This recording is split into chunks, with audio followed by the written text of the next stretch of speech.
चलिए,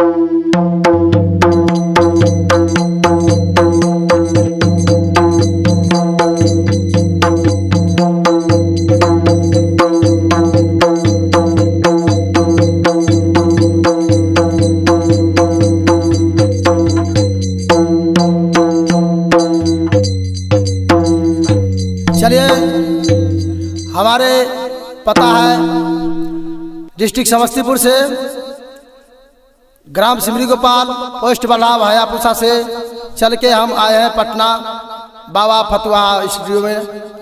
ये गाना होने जा रहा है हमारे मनीष भगत जी के सहयोग से होने जा रहा है भजन। जो भजन का नाम है रजा श्रेष्ठ महाराज गंगा जमुन से माटी ला के अपना पीरी बांधे थे और गभर बनाए थे। जय हो। वो भजन का प्रसंग है और हमारे मानर पे प्रसंग कर रहे हैं श्री श्री 108 श्री शंकर पासवान जी, जिनका घर मुनि बैंगरी है।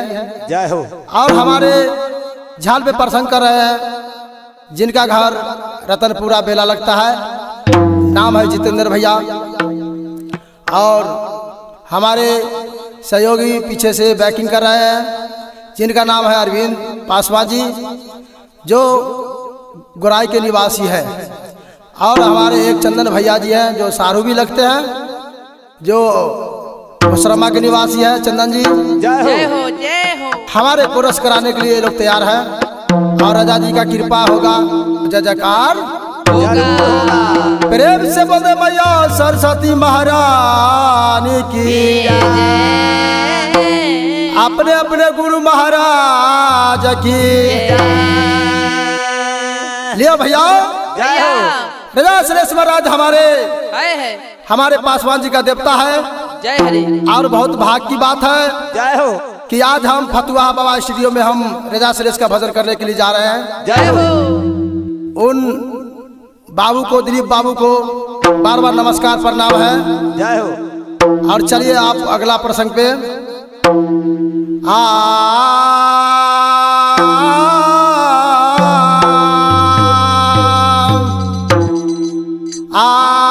हो गंगा आज बोल से अब चले सराजा जी आई मतिया मंगोला हो राजा तो है अब नामाति से हो पिरिया अब नौला हो राजा तो है अब नामाति से हो पिरिया अब नौला हो राजा तो।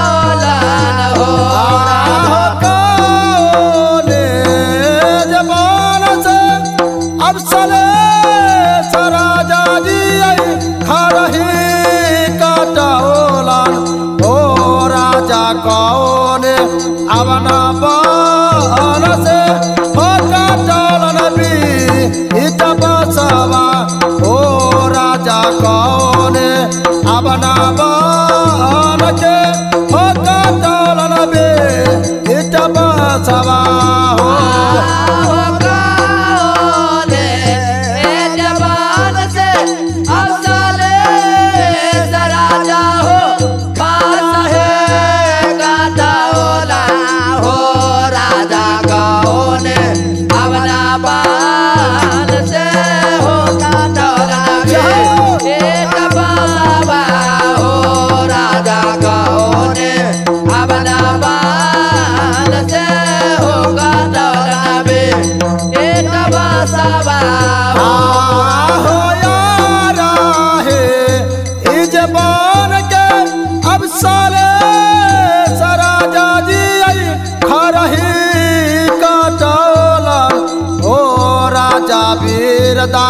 अब ना पान के हो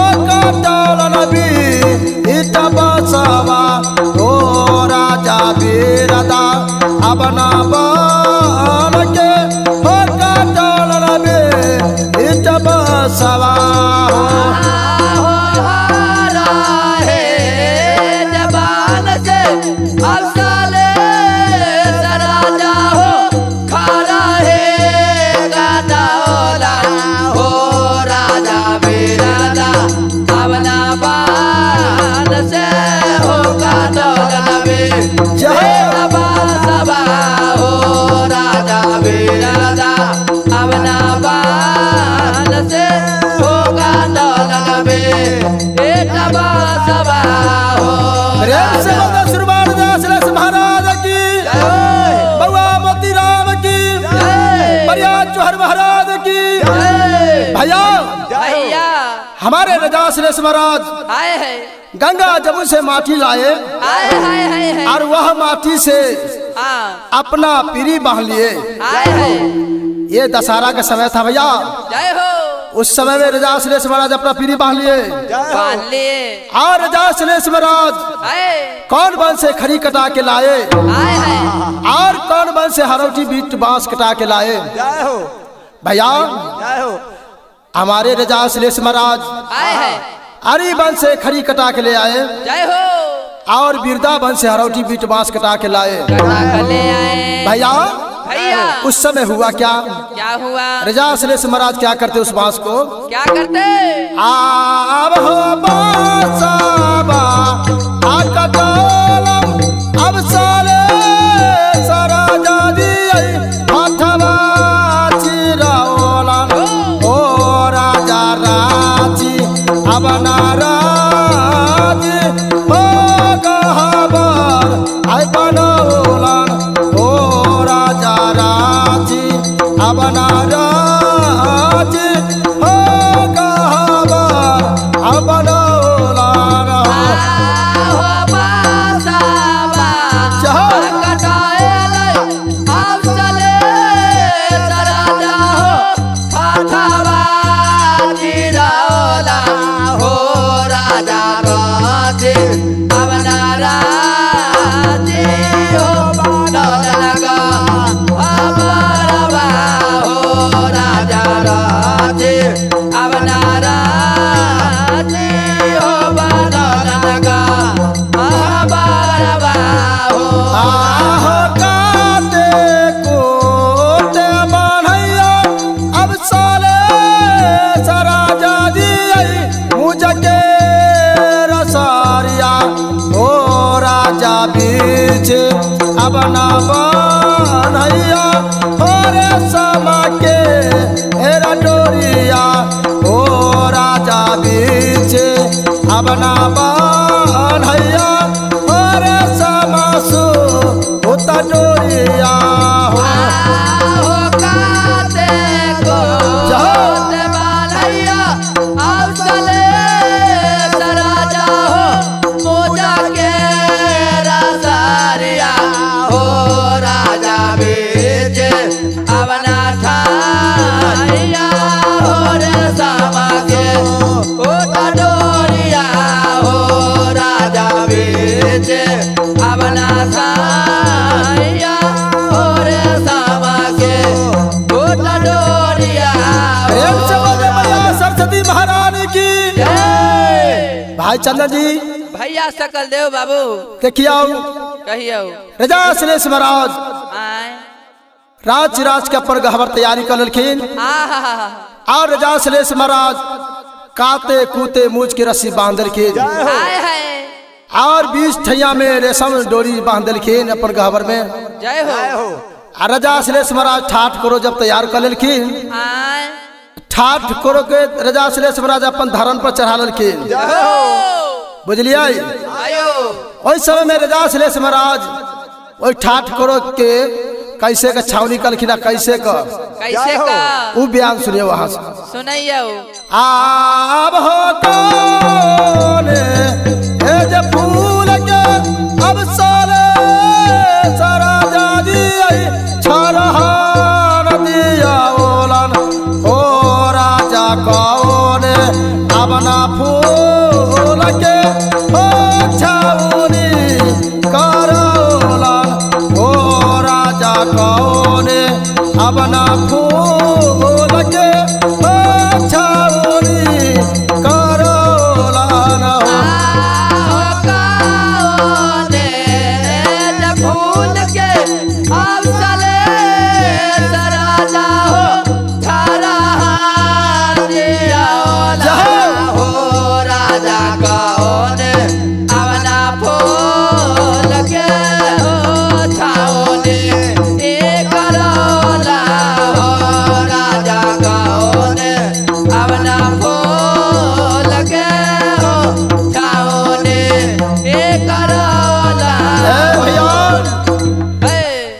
श्री अरविंद जी जय हो देखिए रजा श्लेष महाराज, रजा श्लेष महाराज जय हो ठाट कोड़े को कौन फूल से छावनी करके जय हो और कौन फूल से छावनी करल के जय जय बाबा शंकर बाबा हाय हाय रजा श्लेष महाराज दावना मरुआ फूल से गहबर के छरन दे आदल के छाना दादल खीर और उड़हुल फूल से छावनी करा दल के छावनी करा देलखिन जब छा बना के गहबर तैयार कर दलखिन रजा श्लेष महाराज हाय हाय तो चारों तरफ घूम कर अपन गहबर दिखाई छी सोना का कि हमार गहबर कैसन बनल। जय हो कथी बेगर गहबर अच्छा लगैया कथी बेगर खराब। माथी बगल खराब लगैया रजा श्लेष महाराज चारों तरफ घूम गेल के जियो लेकिन हुनकर गहबर उदास लगत रहे। काहे ले उ बयान आगे सुनवाई। जय हो देखियो ओइ समय में रजा श्लेष महाराज हाय ओइ समय में की काम कर लिखिन भैया की कलखे आब हो गोरा में हे लगल अब साले सरा जादी क्यों न की खरामवा हो राजा हाथा अब लाले हसु मरना छा हरि बेतवा हो राजा हाथा अब नाले हसु मासन छा हरि बेतवा हो कोरा में लगाए जाओ ऐसले जरा जाओ ढोल के खरामुआ हो राजा हाथा अवना ले लाल हो सो मरना था हरि बेतवा हो राजा हाथा अवना ले लाल हो सो मरना था हरि बेतवा हो आह चाले जा अब भेला किन अब सले सरा जादी कुसुमा दुआर पर हो राजा चाले अब ना भेला हो कुसुमा दुआर पर हो राजा चाले अब ना भेला किन हो कुसुमा दुआर पर हो हो चाले जाब भेला के ऐसले जरा जाओ कुसुमा दुआर पर हो राजा चाले अवना भेला न हो कुसुमा दुआरिया हो राजा चाले अवना भेला न हो कुसुमा दुआरिया हो प्रेम से बोले मैया सरस्वती महारानी की हे भैया चंदा जी भैया सकल देव जी या राजा श्रेष्ठ महाराज अपन जे छथिन आयो सज्जू काल के देवता छथिन भैया। वह देवता ने अपना गहवर को तैयार करके करके और कुसुमा माली के द्वार पर के जतरा बना दिए भैया। कैसे का राजा श्रेष्ठ महाराज गोर में झुनकी खराम लगा लिए, आए है हाथ में सुवासन छड़ी बेत ले लिए भैया। आए है और राजा श्रेष्ठ महाराज जतरा बना दी है कुसुमा माली के द्वार से। जय हो घड़ी के चलल भैया पहाड़ पैरा बितैया, बितैया पहाड़ के चलल भैया भैया छन पलक बिदैया भैया।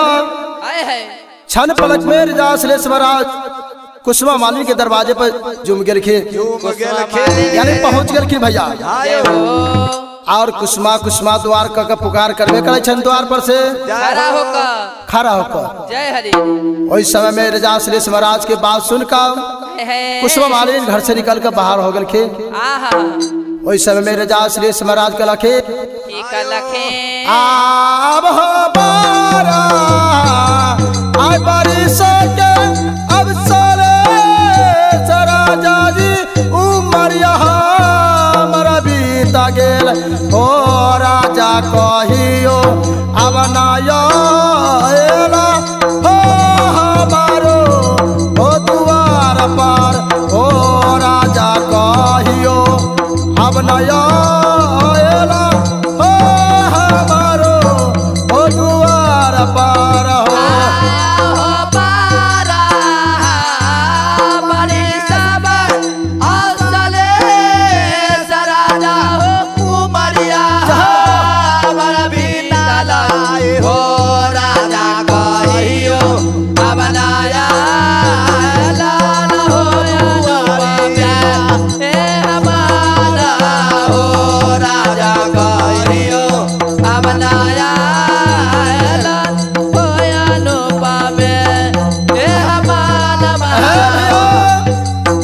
कुसुमा मालिनी कहती है कि रजा श्रेष्ठ महाराज से क्या जय हो कहती है क्यों रजा श्रेष्ठ महाराज, हाय है यह 12 बरस से हमने यहाँ मोरंग राज में रहते हैं, रह लिया लेकिन यहाँ हमारा द्वार पर कहियो ना लिया। कहियो हाय ना हाय। लिया आज की बात है कि हमारा द्वार पर सवेरे सवेरे यहाँ पहुँचल छी। सवेरे पहुंचल सवेरे हटिया। पहुंचल छी और इस समय में रजा श्रेष्ठ महाराज कुसुमा मालिनी की बात सुन के आयो के रजा श्रेष्ठ महाराज कहते हैं कुसुमा मालिनी से क्या कहते हैं के कुसुमा मालिन, कुसुमा मालिन आज के दिन में हमारा घरे तोरा बुलाहट है, हाय है जे हमर कोहबर लिख दहो।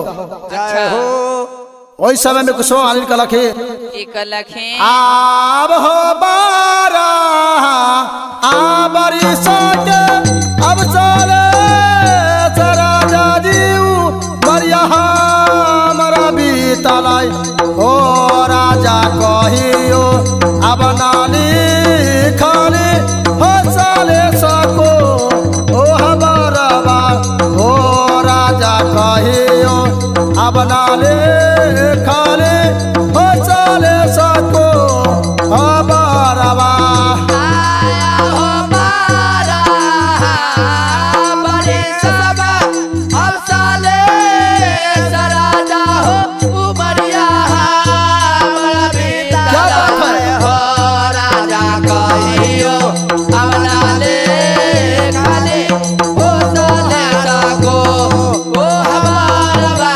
हो राजा कहियो अब नाले खाले हो साले सको ओ हमारा कुसुमा मालिनी कहती है जय हो क्यों रजा श्रेष्ठ महाराज, आयो मेरा 12 बरस उम्र बीत गया, बीत जय हो। गया लेकिन आपका कोहबर कैसा होता है हम नहीं जानते जानबे नहीं करते। जय जय हो हो वही समय रजा श्रेष्ठ महाराज आयो कहते हैं कुसुमा मालिनी से क्या कहते हैं आगे काते को उतर की है अब के कुसुमा के मोराबा मजोराबा के मालिन बीचे अब नाली किए के साले सको ओ हमारा के मालिन बीचे अब नाली किए के साले सको ओ हमारा आगे काते को चली की है अपना को समागे मोरा बाबा जो रबा हे मालिन बीच खबरा ठाई आगे हाले सको ओ हमारा बागे मालिन बीच खबरा ठाई आगे हाले सको ओ हमारा बागे रजा श्रेष्ठ महाराज कहते हैं कुसुमा मालिनी से हाय है कि काते कुत्ते मोर मजूर लिख देना, जय हो लिख देना आ बीच ठैया में मेरा कोहबर लिख देना। जय हो इतना बात सुनती है कुसुमा मालिनी तो कहती है रजा श्रेष्ठ महाराज से क्या कहैया क्यों रजा श्रेष्ठ महाराज, है आया हो जावे अमली खब अब साले सराजा जी आई तोर को हबारवा ओ राजा की अब ना देवा हो जहाँ आई नामुआ हो राजा की अब ना देवा हो जहाँ आई नामुआ हो। आया हो जाबे हो अमली खबर अब चले सराजा हो तोहारो को हबारबा हो राजा की अब ना दे हो जहाँ आई नामुआ हो राजा की अब ना दे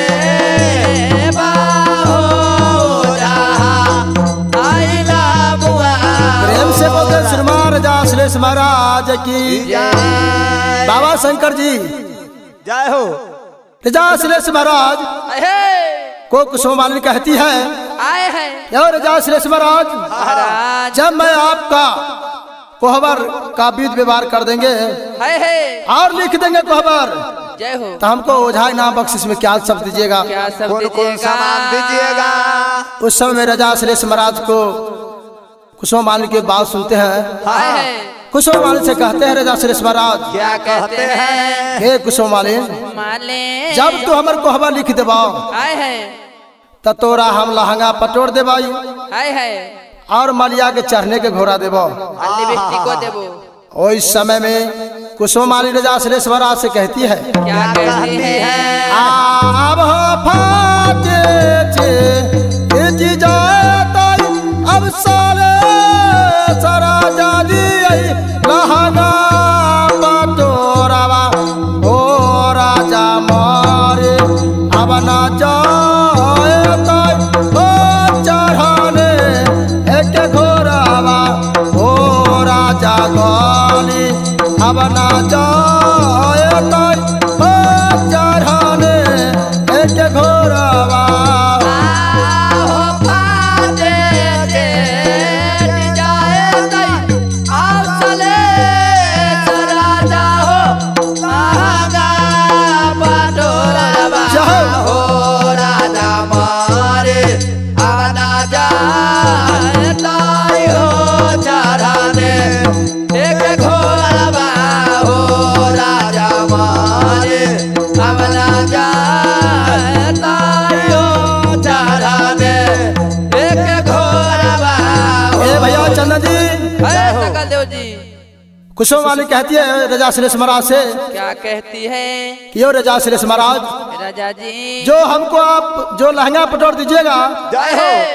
वो तो साल भर 6 महीने पहनेंगे फट चिट जाएगा, चिट जाएगा। और जो माटी का घोड़ा दीजिएगा जितना करके हाँ वो तो मर गल जाएगा। सही बात है। हमको ऐसा ही ओझा नाम दीजिए कि आपका नाम जन्मों जन्म तक रहेगा।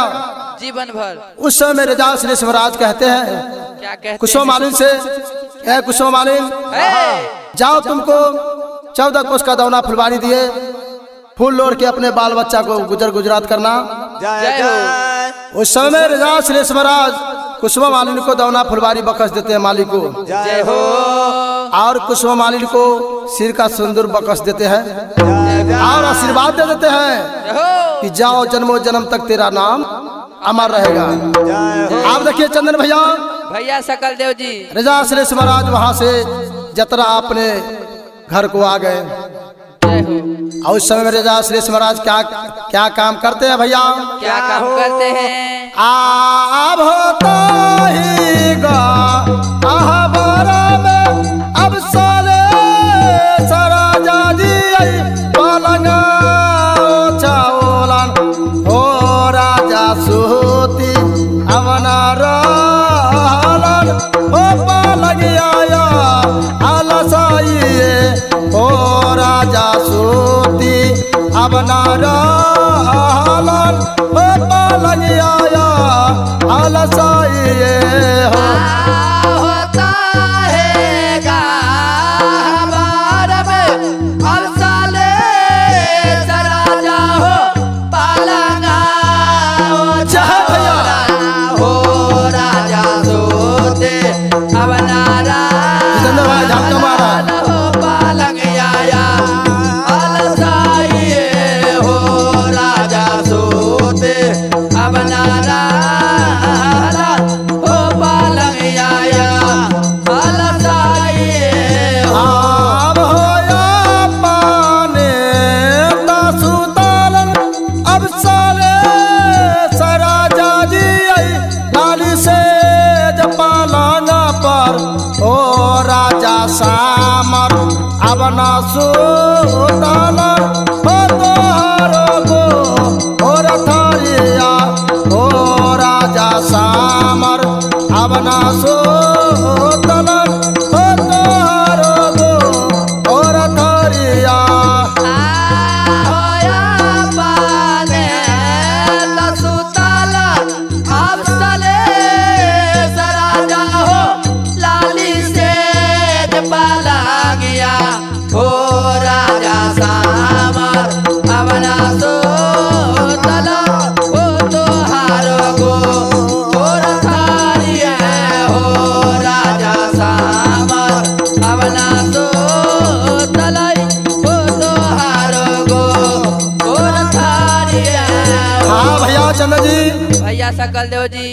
उस समय मेरे दास श्रेष्ठ महाराज कुसुमा माली के द्वार से आके जय हो चैत वैशाख का भैया समय था, भैया गर्मी का समय था।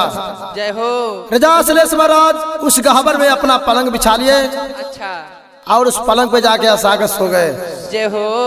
उस समय में भैया जय हो सामर्थनी दुल्हन जो छलकिन उनका कन्या स्त्री कहियो कन्या कहियो चाहे परिवार कहियो जे कहियो बतवा के वै छै भैया। ओहि समय में सामर्थनी दुल्हन उनका जाकर गोरथारी में जाकर सुत गेलखिन।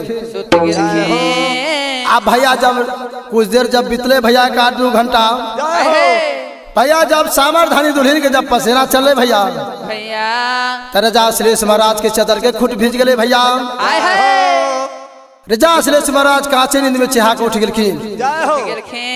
जब उठलखिन लाली से पलंग से सामर्थनी दुल्हन कन्या पर नजर पड़ गई उनका। ओहि समय रजा श्रेष्ठ महाराज गुस्सा के मारे पिता को अच्छा अपना कन्या से अपना दुल्हन से क्या कहते हैं आहे हटाले एता सुता अब समार धानी हे फरक भाई सुता हो हे सामर तुहारो अब ना घाम से हे चादरिया होए तै मलिनामा हे सामर तुहारो अब ना घाम से हे चादरिया होए तै मलिनामा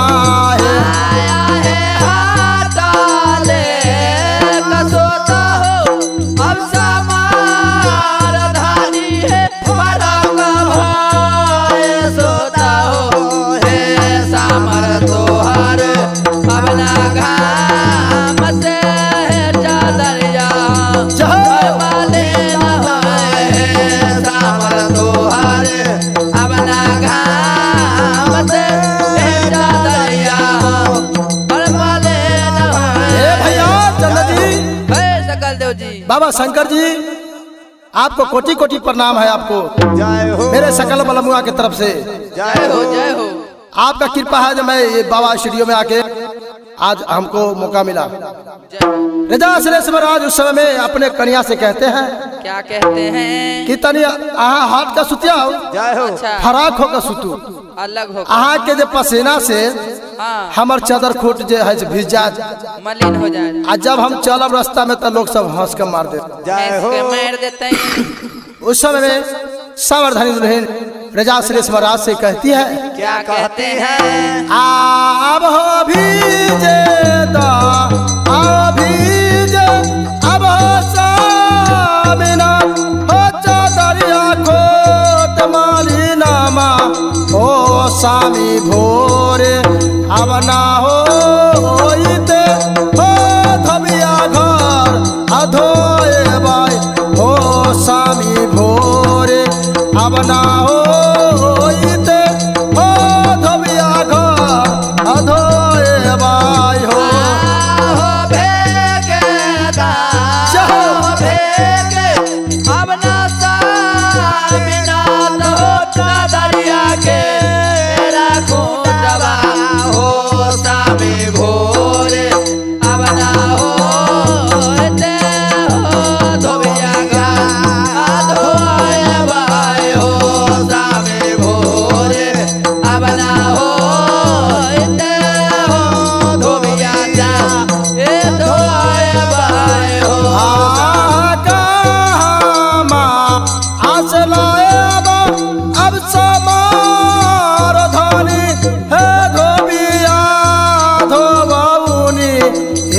सामर कहाँ से अब नाला हे साबुन माँ के हे रमोलावा हे सामर कहाँ से अब नाला हे साबुन के हे रमोलावा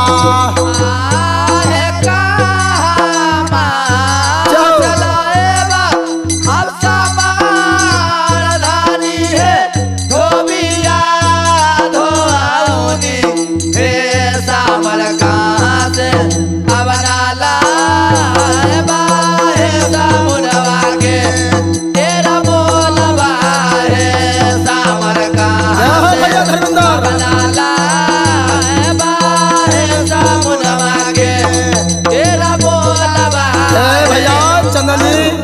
बलदेव जी देखिए राजा श्रेष्ठ महाराज महाराज जब अपना कन्या से कहला खिन की कलाखेन कि हे सामर्थनी दुल्हन है दुल्हे आज कहे चद्दर खुट भिजे दियो हो सवेरे हम धोबिया घर से धोआ के अहाँ के ला देब। ला दे भाई। एगो बात अहाँ के पूछै छी पूछै छी कहो कि की ई धोबिया धोआई अहाँ कहाँ से लाब कहाँ से आ कहाँ से अहाँ साबुन मोल लाब।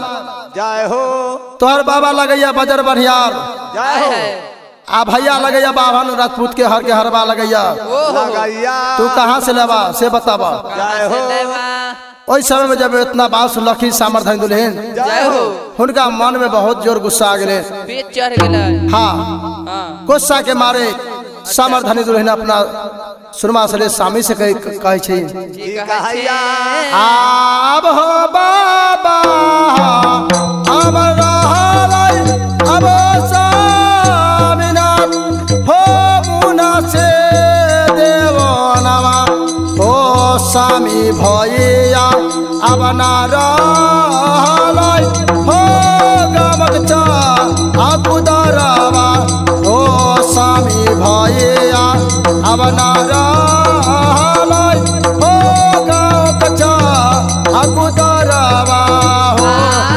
हो बाबा हमरा हालै हमरा साविनाथ हो जय देवनवा हो सावे भैया हमरा हालै हो नगर के जा अकुदरवा हो सावे भैया हमरा हालै हो नगर के जा अकुदरवा हो प्रेम से बोलते श्रीमान जा श्रेष्ठ महाराज की ए भैया जय हो सामर्थनी दुल्हन कहती है स्वामी जय हो आप जो मेरे बाबा दादा को भाई को हंसते हैं ना हाय है मेरा बाबा जो है मुंशी देवान लगते हैं जय हो और भैया गांव के चौकीदार लगते भाई। जय जय आप जो अगर इतना वचन पहले से कहते ना हाय है तो आपसे हम विवाह नहीं करते।